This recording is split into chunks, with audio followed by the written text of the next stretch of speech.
মিথ্যা মানুষকে পাপাচারের রাস্তা দেখায়, পাপাচার মানুষকে জাহান্নামের রাস্তা দেখায়। আল্লাহ নবী বলেন, ইন্নার রাজুলা লা ইয়াসদুকু, একজন মানুষ সত্য কথা বলে, উঠতে সত্য কথা, বসতে সত্য কথা। হাদিসের বর্ণনা, ওয়া ইয়াতাহাররাস সিদকা, সব সময় লোকটা সত্য কথা বলে, যত বিপদের মধ্যে পড়ে লোকটা সত্য কথা বলে। নবীজি বলেন, হাত্তা ইউক্তাবা ইনদাল্লাহি সিদ্দিকা, আবু বকরের নাম যেমন সিদ্দিক। একটা মানুষ যদি সদা সর্বদা সত্য কথা বলে, ওই ব্যক্তির নাম আল্লাহর খাতায় সিদ্দিক বলে লিপিবদ্ধ হয়ে যায়। এরপরে দেখেন কি বলে, ওয়া ইন্নাল রাজুলা লা ইয়াকযিবু, একজন মানুষ খালি মিথ্যা কথা বলে, ফোনেও মিথ্যা কথা বলে, সরাসরিও মিথ্যা কথা বলে, আর ফোনে মিথ্যা কথা বেশি বলে। তো নবীজি বলেন, ওয়া ইন্নার রাজুলা লা ইয়াকযিবু, একজন মানুষ খালি মিথ্যা কথা বলে, ওয়া ইয়াতাহাররাল কাযিবা, মিথ্যা বলতে বলতে এমন হয়ে যায়, হাত্তা ইউক্তাবা ইনদাল্লাহি কাযযাবা। মুসাইলামাতুল কাযযাব, যে নিজের নবুয়ত দাবি করছে, তার নাম যেমন কাযযাব। এই জামানায় কোনো মানুষ মিথ্যা বলতে বলতে বলতে বলতে আল্লাহর খাতায় তার নাম কাযযাব লিপিবদ্ধ হয়ে যায়। বলেন নাউজুবিল্লাহ। মিথ্যা নবুয়ত দাবিদারের নাম যেমন কাযযাব, এই যুগে বারবার যে মিথ্যা বলে, বারবার যে মিথ্যা বলে, তার নাম কাযযাব লিপিবদ্ধ হয়ে যায়। আম্মা জান আয়েশা সিদ্দিকা রাদিয়াল্লাহু তাআলা আনহার বর্ণনা, ক্বালা রাসূলুল্লাহ সাল্লাল্লাহু আলাইহি ওয়াসাল্লাম, আম্মা জান আয়েশা সিদ্দিকা বলেন, মা কানা খুলুকুন আবগাযা ইলা রাসূলিল্লাহ সাল্লাল্লাহু আলাইহি ওয়াসাল্লাম মিনাল কাযিব। দেখেন কি বলে রাসূল। আম্মা জান বলেন, নবীজির কাছে মিথ্যা কথা বলার চাইতে আর কোনো খারাপ, এই অপছন্দনীয় আর কোনো কিছু নবীর কাছে ছিল না। কেউ যদি মিথ্যা কথা বলতো, এটা নবী সবচেয়ে অপছন্দ করতেন। ইতিমধ্যে এক গ্রাম্য ব্যক্তি আসলেন। গ্রাম্য ব্যক্তি আসার পর রাসূল আকরাম সাল্লাল্লাহু আলাইহি ওয়াসাল্লামকে প্রশ্ন করলেন, মাতাসসাআতু ইয়া রাসূলুল্লাহ, হুজুর কিয়ামত কবে? ফাকালা বাদুহুম সামিআ মা ক্বাল ফাকারিহা মা ক্বাল। সাহাবাদেরকে কি মাইক বাড়াইছেন, আপনারা কুইসি বাড়াইতে, আমার কথাই না শুনবেন। রাসূল আকরাম সাল্লাল্লাহু আলাইহি সাল্লামকে এক ব্যক্তি প্রশ্ন করলেন, কিয়ামত কবে? নবীজি সাল্লাল্লাহু আলাইহি সাল্লাম, ফামাযা রাসূলুল্লাহ সাল্লাল্লাহু আলাইহি ওয়াসাল্লাম ইউহাদ্দিসু, আল্লাহ রাসূল সাল্লাল্লাহু আলাইহি সাল্লাম ওনার আলোচনা চালাইতে থাকলেন। যিনি প্রশ্ন করলেন কিয়ামত কবে, তার কোনো জবাব না দিয়ে উনি ওনার আলোচনা কন্টিনিউ করলেন, চালাইতে থাকলেন। ফাকালা বাদুহুম সামিআ মা ক্বাল ফাকারিহা মা ক্বাল।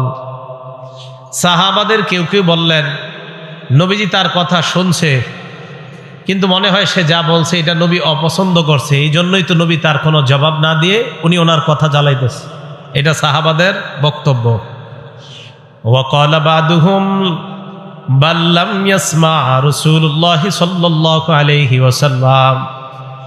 আরেক সাহাবা বললেন, আমার তো মনে হয় নবীজি তার কথা শুনেই নাই। কোন কোন সাহাবা বললেন, নবী তার কথা শুনছে, কথাটা পছন্দ করে নাই, তাই নবী তারে কোনো জবাব দেয় না। আরেক সাহাবা বললেন, আমার তো মনে হয় নবীজি তার কথা শুনেই নাই। হাত্তা ইদা কাদা হাদিসাহু, নবীজি যখন তার কথা শেষ করলেন, কথা শেষ করার পর রাসূল আকরাম সাল্লাল্লাহু আলাইহি ওয়াসাল্লাম বললেন, আইনা উরাহুস সাইলু আনিস সাআ। নবীজি বললেন, কিয়ামত সম্পর্কে প্রশ্নকারী ব্যক্তি কোথায়? যিনি কিয়ামতের ব্যাপারে প্রশ্ন করলেন তিনি কোথায়? তো যিনি প্রশ্ন করছেন তিনি বললেন, আমি। হুজুর, আমি প্রশ্ন করছি। এই কথা বলার পর আল্লাহ রাসূল সাল্লাল্লাহু আলাইহি সাল্লাম বললেন, ইদা দুগিয়াতিল আমানা ফান্তাজিরিস সাআ, যখন আমানত উঠিয়ে নেওয়া হবে তখন কিয়ামতের অপেক্ষা করো। সাহাবারা প্রশ্ন করলেন, কাইফা ইদাআতুহা ইয়া রাসূলুল্লাহ, হুজুর আমানত উঠিয়ে নেওয়া হবে কিভাবে, আপনার কাছে জানতে চাই। ফাকালা রাসূলুল্লাহ সাল্লাল্লাহু আলাইহি ওয়াসাল্লাম, ইদা বুসিদাল আমরু ইলা গায়রি আহলিহি ফান্তাজিরিস সাআ, কোন বিষয়ের দায়িত্ব যখন অযোগ্য ব্যক্তিকে দেওয়া হবে তখনই কিয়ামত উঠিয়ে নেওয়া হবে, তখন বুঝবা কিয়ামতে আর বেশি বাকি নাই, কিয়ামতের অপেক্ষা করো। তাহলে কোনো বিষয়ের দায়িত্ব অযোগ্য ব্যক্তিকে দেওয়া, এর মানে হলো আমানত উঠিয়ে নেওয়া, আর আমানত উঠিয়ে নেওয়া মানে হলো কিয়ামতের অপেক্ষা করা। অথচ আল্লাহ আদেশ করেছেন আমানত যথাযথভাবে যেন আদায় করা হয়। আল্লাহ আমাদের সকলকে আমানত যারা পাওনা, এই পাওনাদারদের হকগুলো আমরা যথাযথভাবে যেন আদায় করতে পারি, আল্লাহ তৌফিক দান করেন। আমানত 8 প্রকার। বলেন আমানত সাধারণত মৌলিকভাবে কয় প্রকার? 8 প্রকার। 1 নাম্বার আল আমানাতু ফিল ইবাদাহ, ইবাদতের ক্ষেত্রে আমানত। ইবাদতের ক্ষেত্রে আমানত হলো যথাযথভাবে ইবাদত করা, এটা হলো ইবাদতের ক্ষেত্রে আমানত। ইবাদত করতে গিয়ে আপনি অন্যদিকে তাকিয়ে থাকা, অন্যান্য কাজ করা, এটা আমানতের খেয়ানত। যেমন আপনি নামাজে দাঁড়ায় আকাশের দিকে তাকান আর এদিক সেদিক তাকান, এটা আমানতের খেয়ানত। নাসাই শরীফের বর্ণনা, ক্বালা রাসূলুল্লাহ সাল্লাল্লাহু আলাইহি ওয়াসাল্লাম, আল্লাহ নবী বলেন এমন একদল মানুষ যারা নামাজের মধ্যে দাঁড়ায়, নবীজি বলেন লা ইয়ানতাহিয়ান্না আকওয়ামুন আন রাফি আবসারিহিম ইলাস সামা আও লা তুখতাফান্না আবসারুহুম। আল্লাহ রসুল বলেন একদল মানুষ নামাজে দাঁড়াইলে এদিক সেদিক তাকায় এমনি, আল্লাহ নবী বলেন তারা যেন তাদের নজরগুলো আকাশ থেকে তাড়াতাড়ি ফিরায় নিচের দিকে নেয়। নামাজের মধ্যে এদিক সেদিক যারা তাকায়, নবী কয় তাড়াতাড়ি চোখগুলা যেন সেখান থেকে ফিরায়। আও লা তুখতাফান্না আবসারুহুম, অন্যথায় তাদের চোখগুলা উঠিয়ে নেওয়া হবে, চোখ নিয়ে যেতে পারে আল্লাহ তাআলা যদি এইভাবে চোখ খালি এদিক সেদিক করে। তাহলে নামাজের মধ্যে যথাযথভাবে নামাজ না পড়া, এটা আমানতের খেয়ানত। যথাযথভাবে নামাজ পড়া, এটা হলো আমানত। রসুল আকরাম সাল্লাল্লাহু আলাইহি সাল্লামকে জিবরিল আমিন প্রশ্ন করলেন, মাল ইহসানু ইয়া রাসূলুল্লাহ, হুজুর ইহসান কি জিনিস আপনার কাছে জানতে চাই।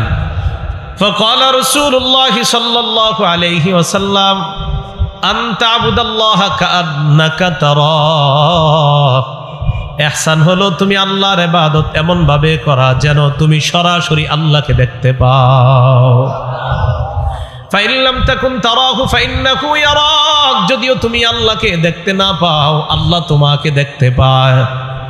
তুমি আল্লাহর ইবাদত এমন ভাবে করা যেন আল্লাহকে তুমি দেখতে পাও, যদিও তুমি আল্লাহকে দেখতে না পাও, এটা নিশ্চিত আল্লাহ তোমাকে দেখতে পায়। তাহলে ইবাদত এটা যথাযথভাবে করা। সহিহ বুখারীর বর্ণনা 5760 নম্বর হাদিসের বর্ণনা, বাইনামান নবিয়্যু সাল্লাল্লাহু আলাইহি ওয়াসাল্লাম ইউসাল্লি, আল্লাহ নবী মসজিদে নামাজের জন্য দাঁড়াইলেন। হঠাৎ আল্লাহ নবী সামনের দিকে তাকাইলেন, তাকিয়ে দেখলেন ফারাআ ফি কিবলাতিল মসজিদি নুখামা, আল্লাহ নবী তাকায় দেখলেন মসজিদের সামনের দেয়ালে নাকের ময়লা দেখা যায়, নাকের শ্লেষা দেখা যায়, নাকের ময়লা। ফাহাক্কাহা বিয়াদিহি, আল্লাহ নবী নিজ হাত মুবারক দ্বারা ওই নাকের ময়লা পরিষ্কার করলেন। নিজের হাতে নাকের ময়লা, নিজের নাক না আরেকজনের নাকের ময়লা নবী নিজ হাতে পরিষ্কার করলেন। পরিষ্কার করার পর ফাত্তাগাইয়াযা, নবীর চেহারা মুবারক লাল হয়ে যায়, আল্লাহ নবী রাগান্বিত হয়ে যায়। সাহাবাদেরকে বললেন শোনো তোমরা, ইযা কানা আহাদুকুম ফিস সালাত, তোমাদের কেউ যখন নামাজের মধ্যে থাকো, ফাইন্নাল্লাহা হিয়ালা ওয়াজহিহি, মনে রাখবা তোমার চেহারার সামনে আল্লাহ থাকেন।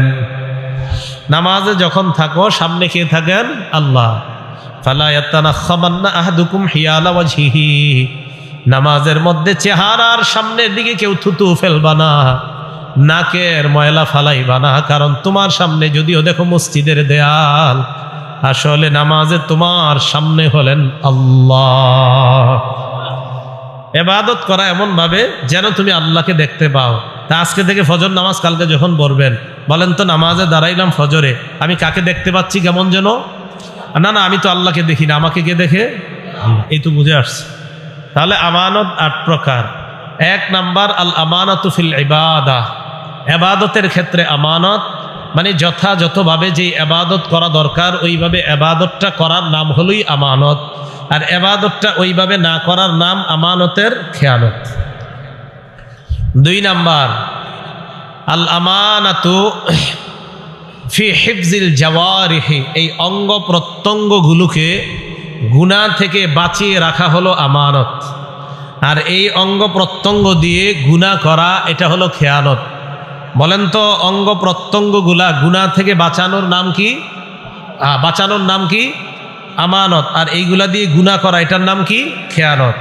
আল্লাহ পাক রব্বুল আলামিন বলেন হাত্তা ইযা মা জাউহা শাহিদা আলাইহিম সামউহুম ওয়া আবসারুহুম ওয়া জুলুদুহুম বিমা কানু ইয়ামালুন। সূরা হামিম আস-সাজদা আয়াত নাম্বার 20। আল্লাহ বলেন হাত্তা ইযা মা জাউহা, আমরা যখন কিয়ামতের মাঠে যাব, আমাদেরকে আল্লাহ যখন উপস্থিত করবেন, শাহিদা আলাইহিম সামউহুম, আমার আপনার বিরুদ্ধে সাক্ষী দিবে আমার আপনার কান, ওয়া আবসারুহুম, আমার আপনার চোখ আমাদের বিরুদ্ধে সাক্ষী দিবে, ওয়া জুলুদুহুম, আমার আপনার চামড়া আমাদের বিরুদ্ধে সাক্ষী দিবে আমরা যে গুনাহ করলাম। এবার আমার আপনার বিরুদ্ধে চামড়া সাক্ষী দেওয়ার পর আমি আপনি চামড়াকে প্রশ্ন করব, ক্বালু লিজুলুদিহিম লিমা শাহিদতুম আলাইনা, চামড়াকে প্রশ্ন করবে, ও চামড়া আমাদের বিরুদ্ধে কেন সাক্ষী দিলা?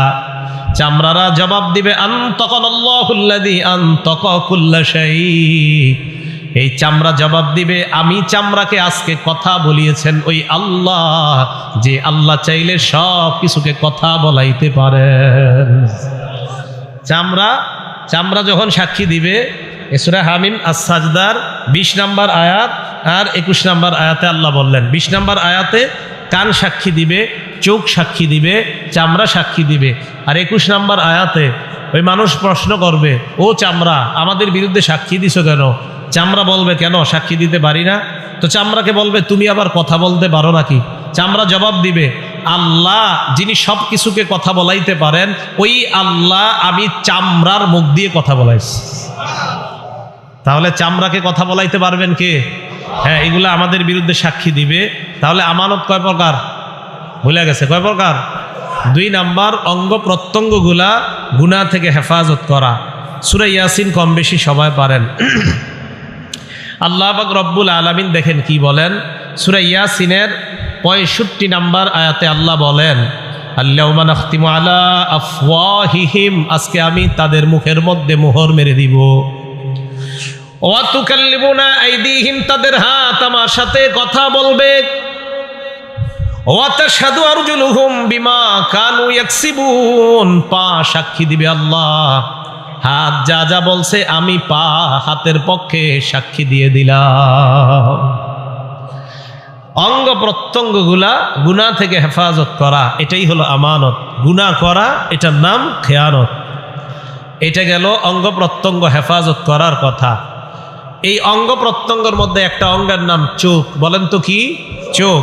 এই চোখকে গুনাহ থেকে হেফাজত করা।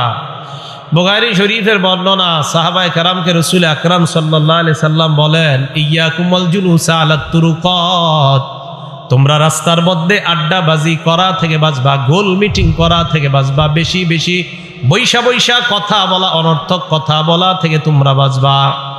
সাহাবারা বললেন মা লানা বুদ্দুন ইন্নামা হিয়া মাজালিসুনা ইয়া রাসূলুল্লাহ, রাস্তাঘাটে কথা বলা ছাড়া আমাদের কোনো উপায় নাই, আমরা ধর্মীয় আলোচনাগুলো রাস্তার মধ্যেই করে থাকি।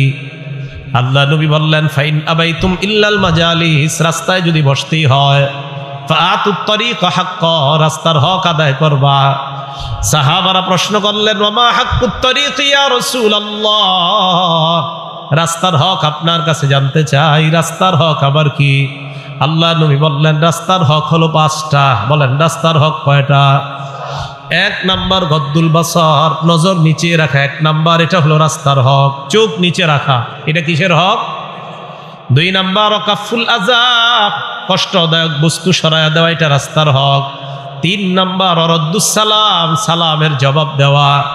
4 নাম্বার আমরুন বিল মারুফ, নেক কাজের আদেশ করা। 5 নাম্বার নাহয়ুন আনিল মুনকার, অসৎ কাজ থেকে নিষেধ করা। 1 নাম্বার চোখকে নিচের দিকে রাখা, এটা রাস্তার হক। বলেন চোখ নিচে রাখা কিসের হক? রাস্তার হক। আর 2 নাম্বার কষ্টদায়ক বস্তু সরায়া দেওয়া, এটাও রাস্তার হক।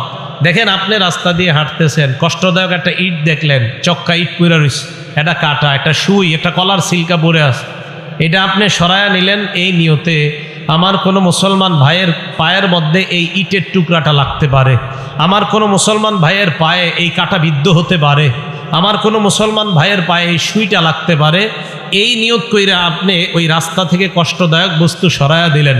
সহিহ বুখারীর 52 নম্বর হাদিসের বর্ণনা, রসুল আকরাম সাল্লাল্লাহু আলাইহি সাল্লাম বলেন, বাইনামা রাজুলুন ইয়ামশি বিতরিকিন ওয়াজাদা গুসনা শাওকিন আলা তরিক, আমার কোনো উম্মত রাস্তা দিয়ে হাঁটতেছে, হাঁটার সময় রাস্তায় কষ্টদায়ক একটা বস্তু পাইছে, কাটা, হাদিসে আসছে কাটা, ওয়াজাদা গুসনা শাওকিন আলা তরিক, একটা কাটা ডাল, গাছের ডাল, এই ডালের মধ্যে কাটাযুক্ত ডাল এরকম একটা পাইছে, পাটার পর ওইটা পাওয়ার পর ওই কাটাযুক্ত ডালটাকে সরায়া দিছে, এর দ্বারা উদ্দেশ্য কষ্টদায়ক যত বস্তু সরায়া দেওয়া। আল্লাহ রসুল বলেন, কেউ যদি এই কাজটা করে শাকারাল্লাহু লাহ, ওই মুহূর্তে আল্লাহ তার উপর সন্তুষ্ট হয়ে যায়, ওয়া গফারা লাহ, তার আগের সব গুনাহগুলো আল্লাহ মাফ করে দেয়। বলেন রাস্তার হক কয়টা? 1 নাম্বার কি? হেফাজত করা। বলেন আমানত কয় প্রকার? হ্যাঁ, 1 নাম্বার ইবাদতের ক্ষেত্রে আমানত, 2 নাম্বার অঙ্গ প্রত্যঙ্গগুলা হেফাজত করা, এটাও আমানত। অঙ্গর মধ্যে একটা অঙ্গের নাম জবান, আর একটা হাত, এই 2টা অঙ্গকে কোনো মুসলমানকে কষ্ট দেওয়া থেকে বিরত রাখা। ক্বালা রাসূলুল্লাহ সাল্লাল্লাহু আলাইহি ওয়াসাল্লাম, আল মুসলিমু মান সালিমাল মুসলিমুনা মিন লিসানিহি ওয়া ইয়াদি, নবীজি বলেন প্রকৃত মুসলমান ওই ব্যক্তি যেই ব্যক্তির হাত এবং জবান থেকে, এই হাত এবং জবান থেকে অন্য মুসলমান নিরাপদ, মানে হাতের কষ্ট দেওয়া এবং জবানের কষ্ট দেওয়া, এই 2 জিনিসের কষ্ট দেওয়া থেকে অন্য মুসলমান যদি নিরাপদ হয়ে যায়, আল্লাহ নবী বলেন আমি তোমাকে দুনিয়ার প্রকৃত মুসলমান বলে ঘোষণা করলাম।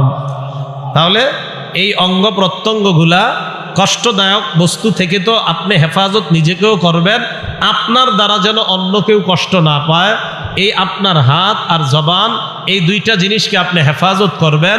কোনো মুসলমান ভাইকে আপনি কষ্ট দিবেন না, হাত দিয়েও কষ্ট দিবেন না, মুখ দিয়েও কষ্ট দিবেন না।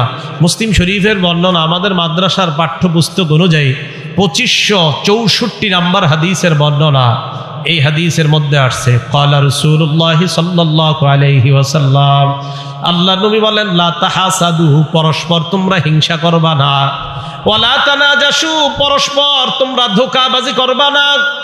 ধোঁকা দেওয়া হারাম, কোনো মুসলমানকে ধোঁকা দেওয়া, তাকে কষ্ট দেওয়া, এটা হারাম, এটা করা যাবে না। 3 নাম্বার, ওয়ালা তাবাগজু, তোমরা বিদ্বেষ পোষণ করবা না। 4 নাম্বার, ওয়ালা তাদাবারু, কোন মুসলমানের ক্ষতি করার জন্য আড়ালে শত্রুতা করবা না। সামনাসামনি বড় ভালো মধু মাখা কথা বলে, দই খাওয়ায়, মিষ্টি খাওয়ায়, চা খাওয়ায়, তলে তলে তাকে দেখতে পারে না এমন মানুষ সমাজে আছে না নাই? তাই এটা করা যাবে না। আর ওয়ালা ইয়াবি বাদুকুম আলা বাই'i বাদিন, এক ভাই ক্রয় বিক্রয় করতেছে, তুমি ওই ভাইয়ের ক্রয় বিক্রয়ের উপর তুমি ক্রয় বিক্রয় করবা না। আমি আর উনি লেনদেন করতেছি, ভাই এটা দিবেন? উনি বললেন হ্যাঁ দিব। কত টাকা? তো উনি বললেন 100 টাকা। আমি বললাম 90 টাকা দিবেন। উনি রাজি হয়ে গেছে, উনি 90 টাকা আমাকে দিবে এই জিনিসটা। তো দেওয়ার সময় আরেকজন পাশ দিয়ে কয়, ভাই আমি এটা 120 টাকা দিব। কয় টাকা? 120 টাকা দিব। এখন উনি আমার কয় কি, ভাই আপনি এক কাজ করেন, একটু বাজারটা ঘুরে আসেন, পরে দিই। আমার আর ওনার কিন্তু চুক্তি হয়ে গেছিল। এখন হঠাৎ আমার কয় কি, বাজার ঘুরে আসেন, বিসমিল্লাহ। আল্লাহুম্মা লাকাল হামদু ওয়া লাকাশ শুকরু। এখন এই যে আমার আর ওনার ব্যবসার চুক্তি চলতেছে, এর মাঝে আপনার আরেকজন আইসা কবে আমি এটা দিব। রসুল বলেন এটা করা যাবে না, এটা নিষেধ। আমাদের সমাজে আরেকটা কাজ হয় মানুষকে কষ্ট দেওয়ার, এটাও নিষেধ। ওয়ালা ইয়াখতিব বাদুকুম আলা খিতবাতি আখিহি, এক ভাইয়ের বিয়ের প্রস্তাবের উপর তোমরা বিয়ের প্রস্তাব দিবা না, এটাও অন্যায়। বিয়ের প্রস্তাব দিছে এক মেয়েরে, দেওয়ার পর মেয়েটাকে বিয়ে করবে, ছেলে মেয়ের পুরা পরিবার, উভয় পরিবারের মধ্যে মোটামুটি কথা পাকাপাকি। এই মুহূর্তে একজন ঘটক আইসা কয়, আপনার মেয়ের বিয়ে ঠিক হয়েছে শুনলাম। কয় হ্যাঁ। ছেলে কি করে? কয় বেতন মোটামুটি 80-90 হাজার টাকা ছেলের, দিয়ে মেয়েটাকে ভালো জায়গায়। কয় আপনার 80-90 দিয়ে দিবেন? আমি ইতালির একটা ছেলের ব্যাপারে জানি, বেতন পায় 14 লাখ। আপনি যদি চান মেয়েটারে ওখানে দিতে পারি। রাসূল সাল্লাল্লাহু আলাইহি সাল্লাম এটা নিষেধ করছেন। কেন? তাদের মাঝে না বিয়ের কথাবার্তা চলতেছে, তো এইটা আপনি কেন করলেন? এটা নিষেধ। হাদিসের শেষে রাসূল সাল্লাল্লাহু আলাইহি সাল্লাম বলেন, বিহাসবি ইমরিইম মিনাশ শাররি আইয়াহকিরা আখাহুল মুসলিম। কোন মুসলমান, এই মুসলমান ভাইকে আপনি কষ্ট দেওয়া, আপনি খারাপ মানুষ হওয়ার জন্য এতটুকুই যথেষ্ট। একটা মুসলমান ভাইকে আপনি তুচ্ছ তাচ্ছিল্য করা, কোন মুসলমানকে সামান্য কোনো বিষয়ে তুচ্ছ করা, এতটুকুই খারাপ হওয়ার জন্য আপনি যথেষ্ট। তো কোনো মুসলমানকে এই জাতীয় কর্মের মাধ্যমেও কষ্ট দেওয়া যাবে না। তো এই কর্মগুলা হয়তো মুখ দিয়ে হবে, না হয় হাত দিয়ে হবে, না হয় আপনার পক্ষ থেকে কোনোভাবে হবে। তো এই অঙ্গ প্রত্যঙ্গগুলা হেফাজত করার নাম হলো আমানত, আর অঙ্গ প্রত্যঙ্গগুলা গুনাহের কাজে ব্যয় করার নাম হলো খেয়ানত। আমানত 8 প্রকার। 2 নাম্বার, অঙ্গ প্রত্যঙ্গগুলা গুনাহের কাজে খরচ করার নাম খেয়ানত। 3 নাম্বার, আল আমানাতু ফিল ওয়াদাই, কেউ কিছু রাখলে, আপনার কাছে আমানত রাখলে, এই গচ্ছিত মাল এটা যথাযথভাবে আপনার কাছে রাইখা এটা পৌঁছিয়ে দেওয়ার নাম হলো আমানত। সহিহ বুখারীর 33 নম্বর হাদিস, ক্বালা রাসূলুল্লাহ সাল্লাল্লাহু আলাইহি ওয়াসাল্লাম, আল্লাহ নবী বলেন, আয়াতুল মুনাফিকি সালাস, নবীজি বলেন মুনাফিকের আলামত হলো 3টা। বলেন জোরে, কয়টা? মুনাফিকের আলামত কয়টা? 1 নাম্বার, ইজা হাদ্দাসা কাযাবা, মুনাফিক কথা বললে মিথ্যা কথা বলে। 2 নাম্বার, ওয়া ইজা ওয়াদা আখলাফা, মুনাফিক ওয়াদা করলে খেলাফ করে। 3 নাম্বার, ওয়া ইজা তুমিনা খানা, মুনাফিকের কাছে আমানত রাখলে আমানতের খেয়ানত করে। মুনাফিকের আলামত 3টা, কথা বললে মিথ্যা কথা বলে, ওয়াদা করলে খেলাফ করে, 3 নাম্বার তার কাছে আমানত রাখলে এই আমানতের খেয়ানত করে। আবু দাউদ শরীফের 3535 মানে 3535 নাম্বার হাদিসের বর্ণনা, ক্বালা রাসূলুল্লাহ সাল্লাল্লাহু আলাইহি ওয়াসাল্লাম, আল্লাহ নবী বলেন, আদ্দিল আমানাতা ইলা মানি ইত্তামানাকা, তোমার কাছে যে ব্যক্তি আমানত রেখেছে তার আমানতটা তুমি যথাযথভাবে আদায় করে দাও। ওয়ালা তাকুন মান খানাকা, তোমার সাথে যদি কেউ খেয়ানত করে তুমি তার সাথে খেয়ানত করবা না। বুঝেন? আপনি বললেন, হ্যাঁ ও আমার সাথে খেয়ানত করছে, আমি ওরে দেখায় দিব। নবীজি বলে, না, তোমার সাথে যদি কেউ খেয়ানত করে তুমি তার সাথে খেয়ানত করবা না, কারণ তুমি তো মুসলমান, সে মুনাফিক হোক, তুমি তো মুসলমান। তুমি খেয়ানত করে মুনাফিকের পরিচয় তোমার মধ্যে নিবা না, যে খেয়ানত করেছে এটা তার ব্যাপার। নবীজি বললেন, তোমার সাথে যদি কেউ খেয়ানত করে তুমি তার সাথে খেয়ানত করবা না, বরং তোমার কাছে যদি কেউ আমানত রাখে এই আমানত তুমি যথাযথভাবে পৌঁছিয়ে দাও। আল্লাহ আমাদের সকলকে এই জাতীয় আমানতগুলা রক্ষা করার তৌফিক দান করেন। এই আমানতের খেয়ানত কেউ করেন না। সম্ভবত বোনের পুরোপুরি অংশ দেন সবাই? বোনের অংশ, হ্যাঁ, আপনার আব্বা যে মারা গেছে আপনার বোনের অংশ পায় না, এই দেননি পুরোপুরি। যদি না দেন তাতে আপনার কাছে রয়ে গেছে, আপনি 5 ওয়াক্ত নামাজ পড়ার কপাল কালো বানায় ফেলছেন, তাই না? হ্যাঁ, এই তো আপনি হজ করছেন 38 বার, আর আপনার বোনের হক আপনি দিচ্ছেন না কেন? এতদিন পাইলা টাইলা বড় করলেন, বিয়ে শাদী দিয়ে দিচ্ছেন, এর হক কেন দিবেন? এইগুলা বলে। আর বোনেরাও এমন আজীব, কয় এই হক নিয়ে যাওয়ার পরে ভাইয়ের বাসায় আর আসবো কিভাবে, মানে এইগুলা চিন্তা চেতনা এদের মাঝে, মানে এমন কেন হবে, মানে এটা তো উনি পাও না, সে পাও না। আপনাদের ভাই বোনের সম্পর্ক তো থাকবে, এটা যে যারটা পাওনা দিয়ে দেওয়া। এই আমানত আপনার যাদের কাছে আছে, আপনাদের কাছে, আপনারা অনেক হজ করছেন, হ্যাঁ, জাহান্নামে যাওয়ার জন্য আপনি নিশ্চিত প্রস্তুত থাকেন যদি কারো হক মেরে থাকেন। হক কিন্তু আদায় করেন তাড়াতাড়ি, না হয় বিপদে পড়বেন। আমি সত্যি বলছি, বিপদে পড়বেন। আল্লাহ আমাদের সকলকে এই আমানতগুলা যারা পাওনাদার, তাদেরকে পাওনা বুঝিয়ে দিয়ে আল্লাহ যেন মৃত্যুর আগে এই পাওনাগুলা বুঝিয়ে দেওয়ার তৌফিক দান করেন। এটা গচ্ছিত সম্পদ।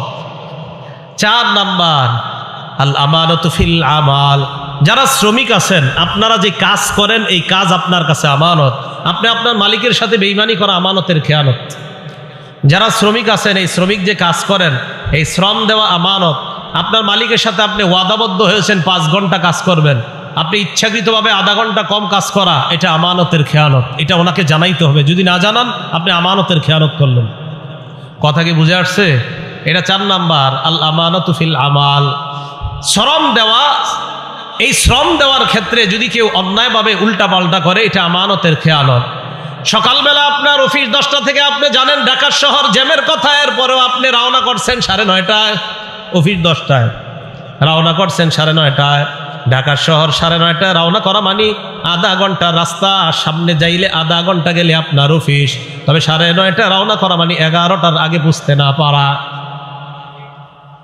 এখন আপনার বস আপনারে ফোন দিছে, কই আছো তুমি? এখন আপনি বললেন, স্যার এই তো মানে কই, আসলে আপনি আছেন এখনো বনুশ্রী, আপনি বলতেছেন মোয়াখালী ক্রস করছি, মিথ্যা কথা। এই যে আপনি এটা, হ্যাঁ এটা আপনি শ্রম, আপনি তো ওনার কাছে এই যে কি এই সময় তো আপনার কাছে উনি পাও না, আপনি কেন মিথ্যা কথা বলবেন? এটা আমানতের খেয়ানত। আমি হক কথা এটা বলতে হবে, আপনি এটা সত্যি আপনি অন্যায় করছেন, আপনি তা আপনি কেন দেরি করে রওনা করছেন? আর আপনি এত দূরে বাসা নিছেন কেন? আপনি যেই বাসা থেকে আপনার যাইতে মিথ্যা কথা বলা লাগে 14টা, আপনি কাছে বাসা নিতে পারেন না? শ্রম দেওয়ার ক্ষেত্রে এই জাতীয় কাজ করা এটা আমানতের খেয়ানত। এ গেল 4 নাম্বার। 5 নাম্বার আল আমানাতু ফিল বাই'i ওয়াশ শিরা, ক্রয় বিক্রয়ের ক্ষেত্রে আমানত। ক্রেতা বিক্রেতার সাথে সত্য কথা বলা এটা আমানত। বিক্রেতা ক্রেতাকে কোনোভাবে ধোঁকাবাজি করার চেষ্টা না করা এটা হলো আমানত। ক্রয় বিক্রয় করার ক্ষেত্রে আমানতদারি। আপেল কিনলেন আপনি একজনের কাছ থেকে, আপেল যিনি বিক্রি করলেন 1 কেজি আপেল দেওয়ার সময়, এবার আপেলটা যখন দিবে দেওয়ার সময় আস্তে একটা আপেল নিচে রেখা দিয়ে আপনাকে একটা কম দিয়া দেয়। আপনি তো দেখছেন এই জায়গায় 1 কেজি উঠছে, আস্তে এই পাশ থেকে একটা রেখা দিচ্ছে, তাহলে আপনি 1 কেজি হইল না একটা কম হইল? খেয়ানত করছেন। আপনার ছেলেকে হাফেজ বানাইতেছেন এই টাকা দিয়া, হ্যাঁ ও আপেল দোকানদার ভাই, ছেলেরা হাফেজ বানাইতেছেন, কবরে যাওয়ার জন্য তৈরি হন, আর এটা হাফেজ হবেও না। আপনি কি করতেছেন? এটা আমানতের খেয়ানত। এই ক্রয় বিক্রয়ের ক্ষেত্রে এই জাতীয় করা 5 নাম্বার। 6 নাম্বার আল আমানাতু ফি হিফজিল আসরার, কথা গোপন করা এটাও আমানত। আপনারে একজন একটা কথা বলছে, বলছে এটা কাউরে বইল না, আপনি বইলা দিছেন, এটা আমানতের খেয়ানত করছেন। এরকম এক জাতীয় ঘটনা ঘটে গেছে নবীজির জামানায়। আল্লাহ পাক রব্বুল আলামিন সূরা তাহরিমের 3 নাম্বার আয়াতে আল্লাহ বলেন, ওয়াইদ আসাররান নাবিয়্যু ইলা বাদি আজওয়াজিহি হাদিসা। স্মরণ করুন ওই সময়কে যখন মুহাম্মদ সাল্লাল্লাহু আলাইহি সাল্লাম তার কোনো এক বিবির কাছে কিছু কথা বলছে গোপনে। কথা বলার পরে বলছে তুমি এই কথাটা কাউরে বইল না। উনি কি করছে? বইলা দিস। আল্লাহ নবী যখন তার বিবিকে বললেন, কি ব্যাপার তুমি কেন কথাটা বললা? আমি না তোমাকে বললাম এই কথাটা কাউকে বলবা না। আল্লাহ বলেন ফালাম্মা নাব্বাআত বিহি ওয়া আযহারাহুল্লাহু আলাইহি। আল্লাহ নবীর বিবিকে আল্লাহ নবী বলছিলেন কথাটা কাউকে বলবা না, উনি কি করছেন? নাব্বাআত বিহি, বইলা দিছে আরেকজনকে। ওয়া আযহারাহুল্লাহু আলাইহি, আল্লাহ পাক রব্বুল আলামিন নবীর কাছে ব্যাপারটা প্রকাশ করে দিছে। আপনি আপনার বিবিরে বলছেন না বলতে, আপনার বিবি বইলা দিস। তো রাসূল আকরাম সাল্লাল্লাহু আলাইহি সাল্লাম আম্মাজানকে ডাক দিয়ে বললেন ফালাম্মা নাব্বাআহা বিহি, আম্মাজানকে বললেন কি ব্যাপার তুমি এটা বললা কেন? নবীজি যখন আম্মাজানকে ব্যাপারটা অবগত করলেন, তুমি কেন এমন কথা বলে দিলা যে কথাটা আমি তোমাকে বলতে নিষেধ করলাম? আম্মাজান জবাব দেয়, মান আম্বাআকা হাযা, আপনাকে কে বলছে আমি যে কথাটা বইলা দিছি? আপনি কেমনে জানছেন? নবীজি তার এক বিবিরে একটা কথা বলছে, তুমি কথাটা গোপন রাখো, উনি আরেকজনকে বইলা দিছে। আল্লাহ নবীজিরে জানাই দিছে। নবীজি এসে ওনার বিবিকে বলতেছে, আচ্ছা তুমি এটা কেন বললা? তো ওনার বিবি কয়, মান আম্বাআকা হাযা, আপনারা কে বলছে আমি যে বইলা দিছি? নবীজি জবাব দিলেন, নাব্বাআনি আল আলিমুল খবীর, আল্লাহ আমাকে জানায়া দিছে। আল আমানাতু ফি হিফজিল আসরার, গোপন কথা হেফাজত করা এটা আমানত। কেউ যদি আপনাকে বলে, বিশ্বাস করে একটা কথা বলার পর যদি বলে এটা বইল না, এটা আমানত। শেখ সাদী রহমতুল্লাহ আলাইহি বলছে, মানুষের স্বভাব হলো তুমি যদি তারে কিছু বইল না, সে এটা বেশি বলবে। হ্যাঁ, এটা বেশি বলবে। 7 নাম্বার আল মাসউলিয়াতু আমানত, দায়িত্ব এটা একটা আমানত। মাদ্রাসার মুতামিম সাহেব তার দায়িত্ব এটা আমানত, মসজিদের ইমাম তার দায়িত্ব এটা আমানত, মুয়াজ্জিনের তার দায়িত্ব এটা আমানত, ঘরের বাবা মা আপনাদের দায়িত্ব আমানত। সহিহ বুখারীর 893 নাম্বার হাদিসের বর্ণনা, ক্বালা রাসূলুল্লাহ সাল্লাল্লাহু আলাইহি ওয়াসাল্লাম, আল্লাহ নবী বলেন, কুল্লুকুম রাঈন ওয়া কুল্লুকুম মাসউলুন আন রাইয়াতিহি, তোমরা সবাই দায়িত্বশীল, তোমাদের প্রত্যেককে তার দায়িত্বের ব্যাপারে জিজ্ঞাসা করা হবে।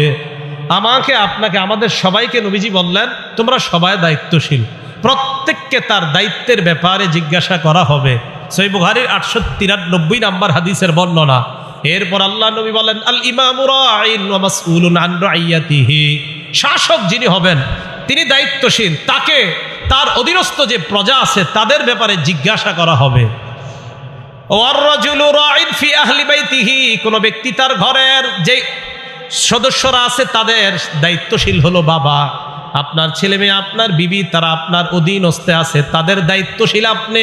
আল্লাহ নবী বলেন মাসউলুন আন রাইয়াতিহি, আপনাকে তাদের দায়িত্বের ব্যাপারে জিজ্ঞাসা করা হবে। 5 বছর বয়সে হাতের মধ্যে মোবাইল উঠায়া দিছেন নাকি কায়দা উঠায়া দিছেন, জিজ্ঞাসা করবে।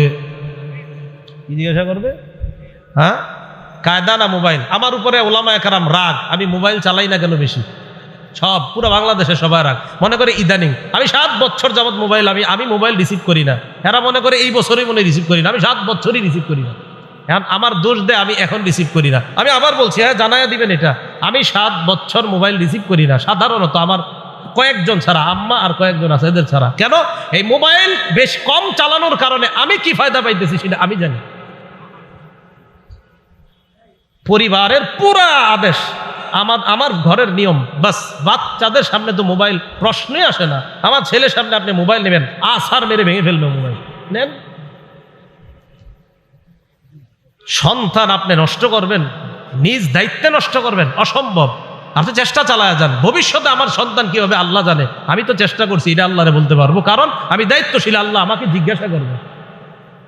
হ্যাঁ, আল্লাহ আপনাকে জিজ্ঞাসা করবে, এই কথা মাথায় রাখেন। এই পরীক্ষায় 90 না আরো বেশি 95% মানুষ এই জায়গায় ধরা খাবে। সন্তানের হাতে গজব ছোটবেলা থেকে যারা উঠাই দিচ্ছে ধরা খাবে। আল্লাহকে ভয় করেন। তো আমার ব্যাপারে এই অভিযোগগুলো দিয়ে না, আমি বলছি আমি 7 বছর যাবতীয় এরকম। এই অভিযোগ দেওয়া আমার ব্যাপারে ঠিক হবে না। ছাত্র জীবন থেকে আমি এমন। আল্লাহ আমাদের সকলকে ইলেকট্রনিক মিডিয়ার গজব থেকে বেঁচে থাকার তৌফিক দান করেন। রসুল আকরাম সাল্লাল্লাহু আলাইহি সাল্লাম বললেন, আল মারআতু রাইয়াতুন ফি বাইতি যাওজিহা, স্বামীর ঘরের মধ্যে তার স্ত্রী দায়িত্বশীল। স্বামীর ঘরের মধ্যে তার সম্পদ, তার সন্তান, তারা সঠিকভাবে, স্ত্রী তাদেরকে সঠিকভাবে লালন পালন করছে কিনা এই ব্যাপারে স্ত্রী দায়িত্বশীল। ওয়া মাসউলাতুন আন রাইয়াতিহা, স্ত্রীকে এই দায়িত্বের ব্যাপারে জিজ্ঞাসা করা হবে। স্ত্রীকে জিজ্ঞাসা করা হবে স্বামীর মাল সঠিকভাবে হেফাজত করছে কিনা, স্বামীর সন্তান সঠিকভাবে হেফাজত করছে কিনা, এই ব্যাপারে জিজ্ঞাসা করা হবে। আপনার স্বামী কত বিশ্বাস করে সৌদি আরব গেছে, বিদেশ গিয়েছে, আপনার সন্তানগুলা, আপনার স্বামীর সন্তানগুলা আপনার দায়িত্বে আছে, এই সন্তানগুলা নষ্ট হয়ে যাচ্ছে। বেচারা কত আশা আকাঙ্ক্ষা করে মাসে মাসে আপনার জন্য টাকা পাঠায়, আর আপনি তার সন্তানগুলাকে একের পর এক নষ্ট করে দিচ্ছেন। আল্লাহর কাছে আপনার জবাবদিহিতা করতে হবে। মা বোন, এই কথা মাথায় রাখেন। রসুল আকরাম সাল্লাল্লাহু আলাইহি সাল্লাম বলেন, স্ত্রী তার স্বামীর ঘরের যেই বিভিন্ন বিষয় আছে এগুলার ক্ষেত্রে আমানত, এই আমানত তার উপরে দায়িত্ব, এটা এই দায়িত্ব যথাযথভাবে রক্ষা করেছে কিনা এই ব্যাপারে প্রত্যেকটা বিবি যারা তাদেরকে জিজ্ঞাসা করা হবে। তো রসুল আকরাম সাল্লাল্লাহু আলাইহি সাল্লাম শেষে বলেন, ওয়াল খাদিমু মাসউলুন ওয়াল খাদিমু রাঈন ফি মালি সাইয়্যিদিহি, খাদেম তার মনিবের সম্পদের ব্যাপারে দায়িত্বশীল। মাসউলুন আন রাইয়াতিহি, খাদেমকে তার দায়িত্বের ব্যাপারে জিজ্ঞাসা করা হবে। খাদেম যিনি, এই খাদেম সাহেব তার যে মনিব আছে, তার যে বস আছে, এই বসের মালের ব্যাপারে সেও দায়িত্বশীল। এই দায়িত্বের ব্যাপারে তাকেও জিজ্ঞাসা করা হবে। আপনি একজনের প্রাইভেট কার চালান, তার এই প্রাইভেট কার চালানোর কারণে আপনাকে মাসে 20,000 টাকা বেতন দেয়।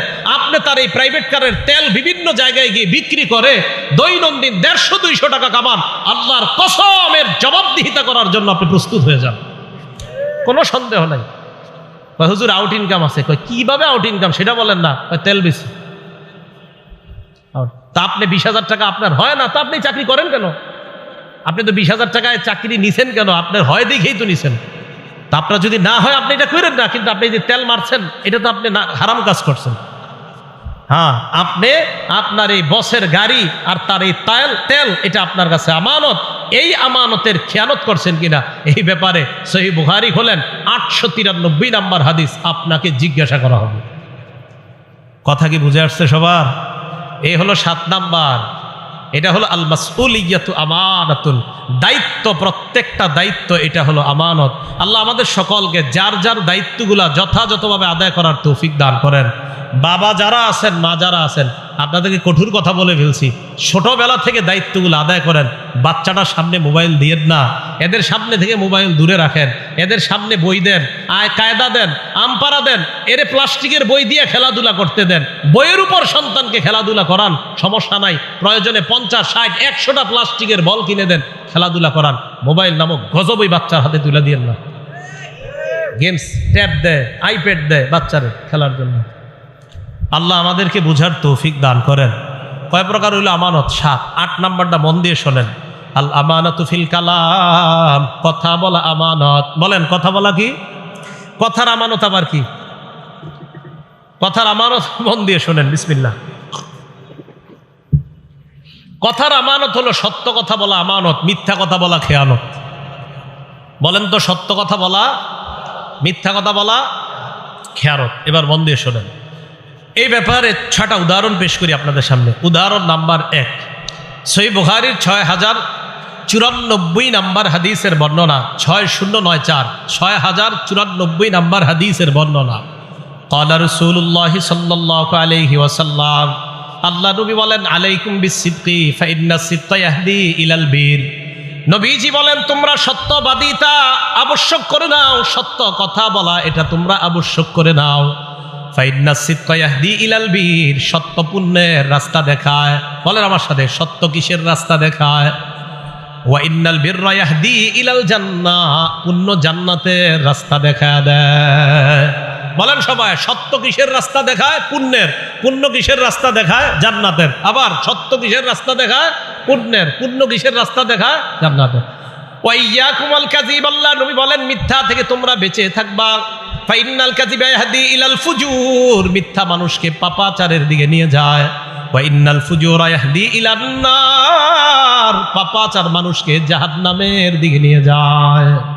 তাহলে সত্য মানুষকে পুণ্যের দিকে নিয়ে যায়, সত্য মানুষকে পুণ্যের রাস্তা দেখায়, পুণ্য মানুষকে জান্নাতের রাস্তা দেখায়। মিথ্যা মানুষকে পাপাচারের রাস্তা দেখায়, পাপাচার মানুষকে জাহান্নামের রাস্তা দেখায়। আল্লাহ নবী বলেন, ইন্নার রাজুলা লা ইয়াসদুকু, একজন মানুষ সত্য কথা বলে, উঠতে সত্য কথা, বসতে সত্য কথা। হাদিসের বর্ণনা, ওয়া ইয়াতাহাররাস সিদকা, সব সময় লোকটা সত্য কথা বলে, যত বিপদের মধ্যে পড়ে লোকটা সত্য কথা বলে। নবীজি বলেন, হাত্তা ইউক্তাবা ইনদাল্লাহি সিদ্দিকা, আবু বকরের নাম যেমন সিদ্দিক। একটা মানুষ যদি সদা সর্বদা সত্য কথা বলে, ওই ব্যক্তির নাম আল্লাহর খাতায় সিদ্দিক বলে লিপিবদ্ধ হয়ে যায়। সিদ্দিক বলেন তো সবাই কি হয়? তাহলে যারা বেশি বেশি সত্য কথা বলে আল্লাহর খাতায়, বলেন তাদের নাম কি হয়ে যায়? ভাই আমরা সবাই সিদ্দিক হব তো ইনশাআল্লাহ। আল্লাহ আমাকে আপনাদের সকলকে সিদ্দিক হওয়ার তৌফিক দান করেন। এরপরে দেখেন কি বলে, ওয়া ইন্নাল রাজুলা লা ইয়াকযিবু, একজন মানুষ খালি মিথ্যা কথা বলে, ফোনেও মিথ্যা কথা বলে, সরাসরিও মিথ্যা কথা বলে। আর ফোনে মিথ্যা কথা বেশি বলে, ফোনে মিথ্যা কথা বেশি। ওই যে বললাম যে এই মিথ্যাটা বেশি বলে। কই আছেন? কয় বনশ্রী। আসলে আছে অন্য জায়গায়। আর বাংলাদেশে এমন এক অবস্থা, মানে জ্যামে যে মানুষের এমন মিথ্যাবাদী বানায়, জ্যামের কারণে মিথ্যা কথা। কই আছেন? তো অমুক জায়গায় আছে, আসলে কিন্তু অমুক জায়গায় নাই। এই যে আপনি ভাই মিথ্যা কথাটা কেন বলবেন? আপনি বলেন, এটা বললেন না, এই মিথ্যা কথা বললেন না। তো নবীজি বলেন, ওয়া ইন্নার রাজুলা লা ইয়াকযিবু, একজন মানুষ খালি মিথ্যা কথা বলে। ওয়া ইয়াতাহাররাল কাযিবা, মিথ্যা বলতে বলতে এমন হয়ে যায়, হাত্তা ইউক্তাবা ইনদাল্লাহি কাযযাবা। মুসাইলামাতুল কাযযাব, যে নিজের নবুয়ত দাবি করছে, তার নাম যেমন কাযযাব। এই জামানায় কোনো মানুষ মিথ্যা বলতে বলতে বলতে বলতে আল্লাহর খাতায় তার নাম কাযযাব লিপিবদ্ধ হয়ে যায়। বলেন নাউযুবিল্লাহ। মিথ্যা নবুয়ত দাবিদারের নাম যেমন কাযযাব, এই যুগে বারবার যে মিথ্যা বলে, বারবার যে মিথ্যা বলে, তার নাম কাযযাব লিপিবদ্ধ হয়ে যায়। আল্লাহ আমাদেরকে কাযযাব থেকে বাঁচায়া সিদ্দিকের অন্তর্ভুক্ত হওয়ার তৌফিক দান করেন। উদাহরণ নাম্বার 2, তিরমিজি শরীফের 1973 নাম্বার হাদিসের বর্ণনা। এই হাদিসের মধ্যে আসছে আম্মা জান আয়েশা সিদ্দিকা রাদিয়াল্লাহু তাআলা আনহার বর্ণনা। ক্বালা রাসূলুল্লাহি সাল্লাল্লাহু আলাইহি ওয়াসাল্লাম, আম্মা জান আয়েশা সিদ্দিকা বলেন, মা কানা খুলুকুন আবগাযা ইলা রাসূলিল্লাহি সাল্লাল্লাহু আলাইহি ওয়াসাল্লাম মিনাল কাযিব। দেখেন কি বলে রাসূল।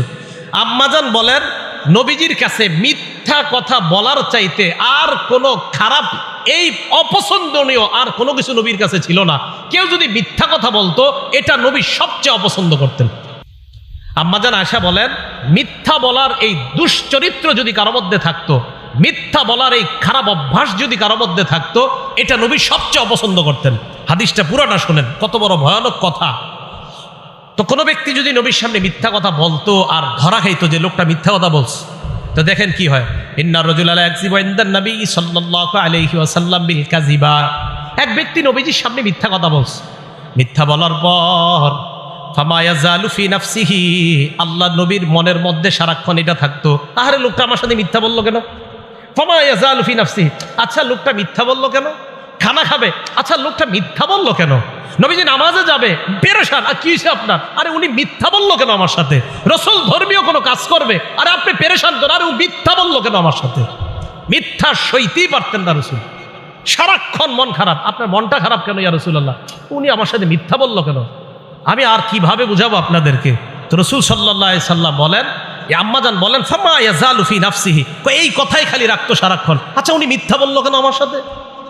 হাত্তা ইয়ালামা আন্নাহু কদ আহদাসা মিনহা তাওবা, যদি আল্লাহ নবী জানতেন ওই লোকটা তওবা করছে, এই তওবা করার ব্যাপারে জানার আগ পর্যন্ত আল্লাহ নবীর পেরেশানি কাটতো না। ওই লোক তওবা করার পর পেরেশানি কাটতো। একটা লোক মিথ্যা বলছে, মনে করেন 3 দিন তওবা করে না, এখনো নবী জানতে পারছে যে এখনো তওবা করে না, বাস পেরেশান পেরেশান পেরেশান। কি যে লোকটা মিথ্যা কথা কেন বললো। ভাই মিথ্যা কথা বলবো আমরা? না, মিথ্যা বলবো না, কারণ আমার নবী মিথ্যা বলা সবচেয়ে অপছন্দ করতেন। আল্লাহ আমাদের সকলকে এই মুখের এই খেয়ানত থেকে বেঁচে থাকার তৌফিক দান করেন। উদাহরণ নাম্বার 3, আবু দাউদ শরীফের 4991 নাম্বার হাদিস। এটা আমাদের মাঝে অনেকে করে থাকি আমরা, এটা ঠিক না। মাঝে মাঝে আপনারা কবুতররে এইভাবে ডাক দেন, এইভাবে ডাক দেন, মুরগি ধরার জন্য ডাক দেন, ডাক দেওয়ার পর আধার দেন না। হ্যাঁ, আধার, হাতে আধার আছে, মুরগি তো সত্যি মনে করছে আধার আছে, তা আসার পর আপনার হাতে আধার নাই, ভালো করে বুঝেন। আপনি এইভাবে বলছেন, আসার পর দেখে আধার নাই। মুরগি এইভাবে আসছে, আইসা দেখছেন আধার নাই, মুরগিরে ডাক দিচ্ছেন কেন আপনি? হ্যাঁ, এই যে আধার দিলেন না। এরপরে কবুতররে এইভাবে ডাক দিয়ে আধার দেন না। নবীজির জামানায় এক ঘটনা ঘটে গেছে, মন দিয়ে শোনেন। আব্দুল্লাহ ইবনে আমের রাদিয়াল্লাহু তাআলা আনহুর বর্ণনা, তিনি বলেন রাসূল সাল্লাল্লাহু আলাইহি সাল্লাম আমাদের বাসায় ছিলেন, নবীজি আমাদের বাসায় ছিলেন। দাতনি উম্মি ওয়া রাসূলুল্লাহি সাল্লাল্লাহু আলাইহি ওয়াসাল্লাম ফি বাইতিনা, আমার আম্মা আমাকে ডাকলেন এমন অবস্থায় আল্লাহ নবী আমাদের বাসায় ছিলেন। আমার আম্মা আমাকে ডাকলেন, ডাকার পর আম্মা বললেন, তাআল হা তাআল ওয়াতিকা শাইআ, আব্বু এদিকে আসো, আমি তোমারে কিছু দিব। বলি না এরকম? আব্দুল্লাহ ইবনে আমের বলেন, আমার আম্মা আমাকে ডাকছে, ডাকার পর বললেন, বাবা এদিকে আসো, তোমারে কিছু দিব। আল্লাহ নবী বললেন, মা আরাদতি আন তুতিহি, এই তুমি কি সত্যি সত্যি কিছু দিতে ডাকছো তোমার ছেলেরে? ওই মহিলার নবী পাল্টা বললেন, জি ইয়া রাসূলুল্লাহ ওয়াতিহি তামারা, আমার ছেলেরে আমি খেজুর দিমু। আল্লাহ নবী বলেন, লাউ আন্নাকি লাম তুতিহি, তুমি যদি তোমার ছেলের ডাকার পর যদি খেজুর না দিতা, তুমি যদি তোমার সন্তান ডাকার পর এই যে এইভাবে বললা এদিকে আসো কিছু দিমু, আমরা বাংলাদেশিরা বলি আসো মজা দিমু, আসার পর মজা দেন না, বেতের বাড়ি শুরু। আল্লাহ নবী বলেন, তুমি যদি এইভাবে ডাকার পর তোমার সন্তানকে কিছু না দিতা, তাহলে তোমার ব্যাপারে কুতিবাত ইনদাল্লাহি কাযিবা, আল্লাহর কাছে তোমার নামে একটা মিথ্যা কথা লেখা হয়ে যেত। কি হয়ে যেত? এইভাবে কখনো ভেবে দেখেন নাই? বলেন তো, এই মিথ্যা কথাটা হয়নি আমাদের দ্বারা? আসো মজা দিব, দেন না, মানে এইগুলা বললেন না। যদি মজা থাকে তো সত্যি দিয়েন, যদি না থাকে বললেন না।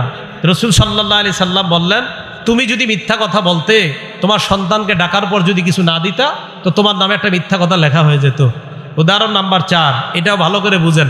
এই এলাকায় একজন পীর সাহেব আসছে, আল্লাহওয়ালা, মনে করেন আজকে আমাদের কুমিল্লার মাওলানা আনিসুর রহমান আশরাফি সাহেব আসছে, অনেক বড় ভালো মানুষ, খুব আল্লাহওয়ালা মানুষ। এখন ওনার সামনে আপনারা ফল ফ্রুট দিছেন অথবা খানা দিছেন, তো ওনার সামনে 2 জন দাঁড়ায় রয়েছে। এখন উনি একজনকে বললেন, ভাই বসেন, খাইতে বসেন। এখন আপনি বললেন কি, হুজুর খিদা নাই। আসলে খিদা আছে পেটে, আসলে কি আছে, কিন্তু আপনি বলছেন খিদা নাই, মিথ্যা কথা। দলিল? হ্যাঁ দলিল তো আছে, দলিল ছাড়া তো কথা হবেই না। এই যে আপনি এইভাবে ডাকলো, ডাকার পরে যে আপনি বললেন না, তো এটা আপনি মিথ্যা কথা বলছেন। ইবনে মাজাহ 3298 নাম্বার হাদিসের বর্ণনা, আসমা বিনতে ইয়াজিদ রাদিয়াল্লাহু তাআলা আনহার বর্ণনা। তিনি বলেন, আমরা আল্লাহ রসুলের সাথে এক জায়গায় গেলাম। হ্যাঁ, এই ঘটনাগুলো কিন্তু ঘটে যায়, এই ঘটনা ঘটে যায়। আমি সাধারণত কারো সামনে এরকম বসতাম না ছাত্র জামানায়, কিন্তু কখনো বৈশা গেলে যদি বলতেন খা, আমি নগদ খাওয়ার শুরু যদি খিদা থাকে। আর যদি আমার খিদা না থাকে বাস আমি খাইতাম না, কিন্তু খিদা থাকলে খাইতাম। কেন? আমি তো তিরমিজি শরীফে হাদিস পড়ছি। তো রসুল আকরাম সাল্লাল্লাহু আলাইহি সাল্লামের সামনে উতিয়া রাসূলুল্লাহি সাল্লাল্লাহু আলাইহি সাল্লাম বিতআম। হ্যাঁ, আমাদের যারা আছি আমরা সবাই রসুল সাল্লাল্লাহু আলাইহি সাল্লামের কিছু সুন্নাহ খুব গুরুত্ব দেই, যে এইগুলোও যে নবীজির সুন্নাহ এটা কেউ গুরুত্ব দেয় না।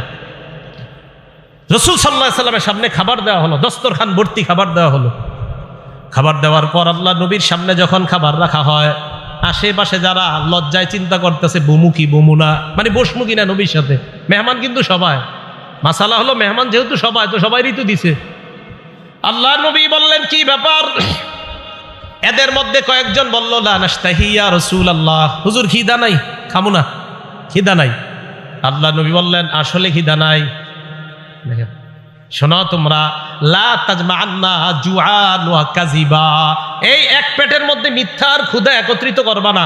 খিদা রাইখা বইল না খিদা নাই, তাহলে ক্ষুধায়ও কষ্ট পাইলা আর মিথ্যাও জমা করলা। এক পেটের মধ্যে ক্ষুধা আর মিথ্যা একত্রিত করবা না। হ্যাঁ, এই হাদিসগুলো খুব বেশি বেশি বলা দরকার। আমরা অনেক সময় অনেক ভাবসাব নিয়ে বসে থাকি। 2-4 জন মেহমান আমার সাথে যায়, যাওয়ার পরেও বসে থাকি এমন, আরে দাওয়াতই দিয়ে দিছে 10 জনকে, তা আপনারা 9 জন কেন আমার সামনে লজ্জা পাবেন? 10 জনকে দাওয়াত দিছে, আমি সহ আরো 10 জন, তো 9 জন লজ্জা পাইতেছে, এর সামনে কিভাবে খাবো? তা আপনাদেরকে দাওয়াত দিছে কেন? ইসলামের মতো বুঝার চেষ্টা করবেন। আপনি নিজের মতো ইসলাম বুঝলে হবে না। আপনি বাস একজন সামনে খুব বড় মানুষ খাবেন না, তো ক্ষুধায় কষ্ট পাবেন নাকি? আল্লাহ রসুলের চাইতে আবার বড় কে দুনিয়াতে? রসুল সাল্লাল্লাহু আলাইহি সাল্লাম বললেন লা তাজমাআন্না জুআন ওয়া কাযিবা, ক্ষুধার মিথ্যা এক পেটে একত্রিত করবা না। খিদা রাইখা কেন বলো খিদা নাই? হাদিস থেকে কি বোঝা যায়? খিদা থাকলে কেউ যদি আপনারা মেহমানদারি করে আর যদি বলেন না খিদা নাই, একটা হলো না খামু না, আপনার খিদা আছে না, না এটা না খামু না, আরেকটা হলো আপনি বললেন খিদা নাই, থাকলেও যদি বলেন নাই, এটা মিথ্যা কথা। কি বুঝে আসছে সবার? এটা খেয়ানত, এটা মুখের খেয়ানত। উদাহরণ নাম্বার 5, তিরমিজি শরীফের 2314 নম্বর হাদিস, 2314 নম্বর হাদিস। ক্বালা রাসূলুল্লাহ সাল্লাল্লাহু আলাইহি ওয়াসাল্লাম, আল্লাহ রসুল বলেন ইন্নার রাজুলা লা ইয়াতাকাল্লামু বিল কালিমা, নবীজি বলেন মানুষ মাঝে মাঝে এমন কথা বলে লা ইয়ারা বিহা বাসা, যে কথাটা বলার পর মনে করে এটা কোনো ব্যাপার না। একটা কথা বলছে, মনে করে এটা কোনো ব্যাপার না, এটা বলছি তো কি হয়েছে? নবীজি বলেন লা ইয়ারা বিহা বাসা, তুমি মনে করো এটা ব্যাপার না, তোমার জানাও না ইয়াহউই বিহা 70 খারিফান ফিন্নার, এই একটা মিথ্যার কারণে তোমার 70 বছরের জাহান্নাম হতে পারে। মানে এমনি মিথ্যা কথা বলছে আর কি। চা খাইতেছে, বলতে বলতে বলে আরে তোরে এটা কথার কথা বললাম। আল্লাহ রসুল বলেন এই যে কথার কথা বললা, আর এটা যদি তোমার মিথ্যা কথা হয়ে থাকে, হতে পারে এই মিথ্যা কথা 70 বছর তোমাকে জাহান্নামে জ্বালাবে। সহিহ বুখারীর বর্ণনা আসছে এই একটা মিথ্যা কথা দুনিয়ার পূর্ব পশ্চিম যত বড় জাহান্নামের গভীরে শিখ এই পরিমাণ তুমি যেতে পারো, শুধু একটা আজাইরা মিথ্যা কথার কারণে। বলেন আমাদের দ্বারা এগুলো হয় কিনা? 4-5 জন বন্ধু একসাথে বসলে আরে এটা কথার কথা বললাম না, কথার কথা আর এরকম বললেন না। এই জন্য তো নবীজি নিষেধ করছেন, নাহা রাসূলুল্লাহ আন কিলা ওয়া কল, আল্লাহ রসুল বলছে আমার উম্মতকে নিষেধ, এই উম্মত তোমাদেরকে নিষেধ, আন কিলা ওয়া কল, আজাইরা কথাবার্তা বেশি বইলো না, এটা রসুল নিষেধ করছেন। আন কিল ওয়া কল, রসুল সাল্লাল্লাহু আলাইহি সাল্লাম নিষেধ করেছেন আন কিলা ওয়া কলা, অনর্থক কথাবার্তা বলতে নিষেধ করেছেন। মা বোনরা মন দিয়ে কথাগুলো শোনেন। স্কুলে যখন আপনারা বাচ্চাদেরকে দেন, দেওয়ার পর 4-5 জন মহিলা একসাথে বসার পর যদি ধর্মীয় কথা বলেন তো ভালো কথা, কিন্তু অনর্থক কথাগুলা যদি বলেন তো মনে রাখবেন মা, আল্লাহ রসুল নিষেধ করেছেন, নাহা রাসূলুল্লাহ আন কিলা ওয়া কল, রসুল অনর্থক কথা বলতে নিষেধ করেছেন। তাহলে অনর্থক মজলিসে আমরা বসবো না, অনর্থক কথাবার্তা বলবো না, শুনবো না। কথা কি বুঝে আসছে? একজন আপনাদের এলাকায় আসছে, আসার পর 4 জন বসছেন সামনে, একজন জিজ্ঞাসা করতেছে আপনার ছেলে মেয়ে কয়জন? তো বলছে 2 জন। মনে করেন আমারই জিজ্ঞাসা করলেন ছেলে মেয়ে কয়জন? আমি বললাম আমার মেয়ে আছে একটা, ছেলে আছে একটা। বাকি 4 জন কিন্তু শুনছে। শোনার পরেও আবার আরেকজন কয় ছেলে মেয়ে কয়জন আপনার? এটা অনর্থক কথা। আপনারা শুনছেন? হ্যাঁ, এটা অনর্থক কথা। কেমন জানি লাগতেছে না? আমার প্রত্যেক কথার পিছনে দলিল আছে, ক্বাল আল্লাহ বা ক্বাল রাসূলুল্লাহ সাল্লাল্লাহু আলাইহি ওয়াসাল্লাম। উদাহরণ নাম্বার 6, এটা আমার বিরুদ্ধে আমি বলতেছি। আমরা যারা স্টেজে বৈশা মানুষকে মিথ্যা কথা বইলা হাসাই, আজকে ভালো করে হাদিস মনে রাখবেন। কি কথা বইলা হাসাই? মিথ্যা কথা। আর আপনারাও সারাদিন আলোচনা করেন জানোস আজকে এমন একজনের দাওয়াত দেওয়া হয়েছে, হ্যাঁ আধা ঘন্টা খালি হাসাইব, বাস পরে আপনারা সবাই মিছিল দিয়ে আসেন যে আজকে আধা ঘন্টা হাসবো, আধা ঘন্টা কানবো, আর 1 ঘন্টা ওয়াজ শুনবো। এই যে আধা ঘন্টা মিথ্যা কথা বইলা ঠইলা হাসাবে। একটা কথা হলো রসুল সাল্লাল্লাহু আলাইহি সাল্লামের কিছু হাদিস আছে, হাসির হাদিস। আমার একটা আলোচনায় আছে রসুল সাল্লাল্লাহু আলাইহি সাল্লামের হাসি। এই জায়গায় আমি প্রায় 19টা হাদিস আনছি যেই জায়গায় রসুল হাসছে। রসুল সাল্লাল্লাহু আলাইহি সাল্লাম যেখানে হাসছে হাসবেন, শুধু রসুল না আল্লাহও হাসছে, এই হাদিসও আনছি আমি। কে হাসছে? হ্যাঁ, আপনি ওই হাদিস বইলে হাসান জনগণরে, কিন্তু আন্দাজি অনর্থক মিথ্যা কথা বলে যদি হাসান তো দেখেন নবীজি কি বলে। তিরমিজি শরীফের 2315 নম্বর হাদিসের বর্ণনা, 2315 নম্বর হাদিস। ক্বালা রাসূলুল্লাহ সাল্লাল্লাহু আলাইহি ওয়াসাল্লাম, আল্লাহ নবী বলেন, ওয়াইলুল লিল্লাযী ইউহাদ্দিসু বিল হাদিস লিইউদহিকা বিহিল কওম। ওই ব্যক্তি ধ্বংস হোক, ওই বক্তা ধ্বংস হোক, যেই ব্যক্তি মানুষের সামনে কথা বলে, ফায়াকযিবু, কথা বলতে বলতে মিথ্যা বলে মানুষকে হাসানোর জন্য। বলেন তো আমাদের সমাজে মানুষকে হাসায় মিথ্যা কথা বলে এমন মানুষ আছে না নাই? আপনারা তো অভিযোগ দেন, কয় অমুক কৌতুক অভিনেতা মিথ্যা কথা বইলা আমাদেরকে হাসায়। আরে মিয়া, কৌতুক অভিনেতাকে কি বলবেন আপনারা, আমাকেই বলেন। এই আমার মতো মানুষ এই মঞ্চে বৈশা, আমিও মিথ্যা কথা, মানে আমার মতো কেউ কেউ মঞ্চে বৈশা মিথ্যা কথা বইলা আপনাদেরকে হাসায়। আল্লাহ নবী বলেন, কোন মুসলমান অন্য মুসলমানকে যদি মিথ্যা কথা বইলা হাসায়, ওয়াইলুল লিল্লাযী, সে ধ্বংস, ওয়াইলুল লাহু, সে ধ্বংস, ওয়াইলুল লাহু, সে ধ্বংস। কি বলছে? বলেন কি বলছে? ধ্বংস। এই জন্য আলোচক গড়ে কখনো আপনারা এইগুলা বললেন না। কি হুজুর, আপনি কিন্তু 2 ঘন্টা সময় দিত আমাদেরকে, তো উনি কি করবে? উনি চিন্তা করে আধা ঘন্টা এই মিছা কথাগুলা কইয়া হাসামু, এরপরে চিন্তা করে আর আধা ঘন্টা এক কাজ করতে হবে। কি কাজ? ওই মিছা কথাগুলা বলে জনগণ কানবো, বাস কান্দইব। পরে মাঝখানে 1 ঘন্টা ওনার ওই যেগুলা এগুলা উনি বলবে। আপনাদের দোষ আছে, আয়োজকদেরও দোষ আছে।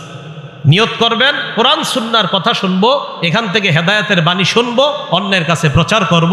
4 নিয়তে মাহফিলে আসবেন। 5ম নাম্বার আরেকটা আছে, 1 নাম্বার নিয়ত পরিশুদ্ধ করা। এই হলো প্রথম নিয়ত। এই নিয়ত করে মাহফিলে আসবেন, আলোচকও এই নিয়ত করে ওয়াজ করবে। 2 নাম্বার, মাহফিলে আসবেন একমাত্র আল্লাহকে খুশি করার জন্য, আলোচকও আলোচনা করবে একমাত্র আল্লাহকে খুশি করার জন্য। 3 নাম্বার, মাহফিলে আসবেন আল্লাহর কাছে প্রতিদান পাওয়ার আশায়, আলোচকও আলোচনা করবে আল্লাহর কাছ থেকে প্রতিদান পাওয়ার আশায়। 4 নাম্বার, মাহফিলে আসবেন কোনো মানুষকে দেখানোর জন্য না, যে আমি তো সেখানে গেছি, যাওয়ার পর এই জানলাম, আয় তোকেও এটা জানাই, আমি তো আল্লাহর ওলি হয়ে গেছি, এই নিয়তে না। আলোচকও আলোচনা করবে এই নিয়তে না, যে আজকে আমি আলোচনা করার পর কালকে 14 জন আমারে নিয়ে আলোচনা করবে, এই নিয়তে আলোচকও আলোচনা করবে না। এই 4 নিয়তে আলোচক মাহফিলে আসবে, শ্রোতারাও মাহফিলে আসবে। 5ম আরেকটা নিয়ত, মাহফিলের পরিবেশ সুন্নাহ মোতাবেক হতে হবে, সেটা আলোচকের মধ্যেও থাকতে হবে, শ্রোতাদের মধ্যে থাকতে হবে। কি কথা বুঝে আসছে? হ্যাঁ, এগুলা সবগুলা কোরআন সুন্নাহ দ্বারা প্রমাণিত। তাহলে 8 নাম্বার, আল আমানাতু ফিল কালাম, কথার আমানত হলো সত্য কথা বলা, কথার খেয়ানত হলো মিথ্যা কথা বলা। ভালো করে মনে রাখবেন, এই মুখ দিয়া সবচাইতে বড় খেয়ানত আল্লাহর নামে মিথ্যা কথা বলা। বলেন সবাই, কার নামে মিথ্যা কথা বলা? আল্লাহর নামে। কারণ আল্লাহ সবচেয়ে সত্যবাদী, আল্লাহর নামে মিথ্যা কথা বলা যাবে না। আল্লাহ বলেন, ফামান আযলামু মিম্মান কাযাবা আলাল্লাহ, যে ব্যক্তি আল্লাহর নামে মিথ্যা কথা বলে তার চেয়ে বড় জালেম আর কোন ব্যক্তি হতে পারে? তাহলে আল্লাহর নামে মিথ্যা কথা বলা এটা সবচাইতে বড় জুলুম। 2 নাম্বার, রাসূল আকরাম সাল্লাল্লাহু আলাইহি সাল্লামের নামে মিথ্যা কথা বলা যাবে না। 2 নাম্বার, নবীজির নামে মিথ্যা কথা বলা যাবে না। সহিহ বুখারীর 109 নাম্বার হাদিসের বর্ণনা, ক্বালা রাসূলুল্লাহ সাল্লাল্লাহু আলাইহি ওয়াসাল্লাম, আল্লাহ নবী বলেন, মাইয়াকুল আলাইয়া মা লাম আকুল, আমি যা বলি নাই আমার নাম নিয়ে যদি কেউ বলে ফেলে, আমি যা বলি নাই আমার নাম নিয়ে যদি কেউ বলে যে এটা রাসূল বলছে, ফাল্যাতাবাওয়া মাকআদাহু মিনান নার, সে যেন তার ঠিকানা জাহান্নামে বানায়। কোথায় বানায়? সবাই বলেন, কোথায় বানায়? আমি যা বলি নাই যদি কেউ আমার নামে তা বলে, সে যেন তার ঠিকানা জাহান্নামে বানায়। ভাই মনে কষ্ট নিয়েন না, প্রায় মসজিদের মধ্যে এই কথাটা শোনা যায়। আমি একদিন এক মসজিদে শুনছি, ছোট্ট একটা মজলিসে একজন দাঁড়ায়া বলতেছে যে মসজিদে যখন কেউ কথা বলে তখন ফেরেশতা বলে, ইয়া ওয়ালি ইয়াল্লাহ উসকুত, ও আল্লাহর ওলি তুমি চুপ হও। ফেরেশতা নাকি এই কথা কয়, এটা নাকি নবীজি বলছে। যাই হোক, এরপরেও যদি চুপ না হয়, দ্বিতীয়বার নাকি ফেরেশতা কয়, ইয়া আব্দুল্লাহ উসকুত, ও আল্লাহর বান্দা তুমি চুপ করো। তৃতীয়বার যদি চুপ না হয়, ফেরেশতা নাকি তখন বলে, ইয়া আদুওয়াল্লাহ উসকুত, ও আল্লাহর দুশমন তুই চুপ হ। এটা নাকি ফেরেশতারা বলে, আর এই কথা নাকি নবীজি বলছে। এটা কোন কিতাবে নবী বলছে আমার একটু বলেন তো আপনারা? আমি তো বহুত তালাশ করলাম, করতে করতে মানে আমি পুরো একদম পাগল হয়ে গেছি, পাইলাম না। না, এটা রসুলের কথা না, আজকে থেকে কেউ বললেন না এটা নবীর কথা। শুনছেন নি মসজিদে এই কথা? না না, এগুলা বললেন না। আমি একদিন আসর বইরা তাসবিহ পড়তেছি, হঠাৎ আমার কানে এটা আসছে। এটা নবীজির কথা না, নবীজি এটা বলে নাই। মসজিদ সম্পর্কে কথা না বলার ব্যাপারে অনেক কথা আছে। মসজিদের কাজ হলো তিনটা, মুসলিম শরীফের হাদিসে আসছে, ইন্নামাল মাসাজিদুল যিকরি, মসজিদের 1 নম্বর কাজ জিকির করা, 2 নম্বর সালাত নামাজ পড়া, 3 নম্বর কাজ কিরাআতুল কোরআন, কোরআন তেলাওয়াত করা। মসজিদের কাজ হবে এই তিনটা। আল মুস্তাদরাক লিল হাকিম, সনদ সহিহ, এই হাদিসের মধ্যে আসছে রাসূল আকরাম সাল্লাল্লাহু আলাইহি সাল্লাম বলেন, মসজিদের মধ্যে একদল লোক ইয়াতাহাল্লাকুনা, হালকা বানায় তারা দুনিয়াবি কথা বলবে। তো এই হাদিস এরই সহিহ হাদিস। এইগুলা না বইলা এমন কথা বলে যেটা আমার নবী বলে নাই। তো রসুল বলেন, আমি যা বলি নাই আমার নাম নিয়ে যদি কেউ ওইগুলা বলে, সে যেন তার ঠিকানা জাহান্নামে বানায় না। রসুল নামে মিথ্যা কথা বললেন না। সহিহ বুখারী 110 নম্বর হাদিস, ক্বালা রাসূলুল্লাহ সাল্লাল্লাহু আলাইহি ওয়াসাল্লাম, আল্লাহ নবী বলেন, মান কাযাবা আলাইয়া মুতাআম্মিদা, কেউ যদি আমার নামে বানিয়ে মিথ্যা কথা বলে, ফাল্যাতাবাওয়া মাকআদাহু মিনান নার, সে যেন তার ঠিকানা জাহান্নামে বানায় নেয়। বুখারী শরীফের 1291 নম্বর হাদিসের বর্ণনা, নবীজি বলেন, ইন্না কাযিবান আলাইয়া লাইসা কা কাযিবিন আলা আহাদ, তোমাদের কারো নামে মিথ্যা বলা আর আমি নবীর নামে মিথ্যা বলা এক কথা না। তোমাদের নামে মিথ্যা বলাও হারাম, বাকি আমার নামে মিথ্যা বলাটা এটা ভয়ঙ্কর অপরাধ। তাহলে আমার আর ওনার নামে মিথ্যা বলা এটাও অপরাধ, কিন্তু রসুল বলেন আমার নামে মিথ্যা বলা আর তোমাদের সাধারণ কারো নামে মিথ্যা বলা, এই দুই মিথ্যার মান এক না। আমার নামে মিথ্যা বলা এটা ভয়ঙ্কর অপরাধ।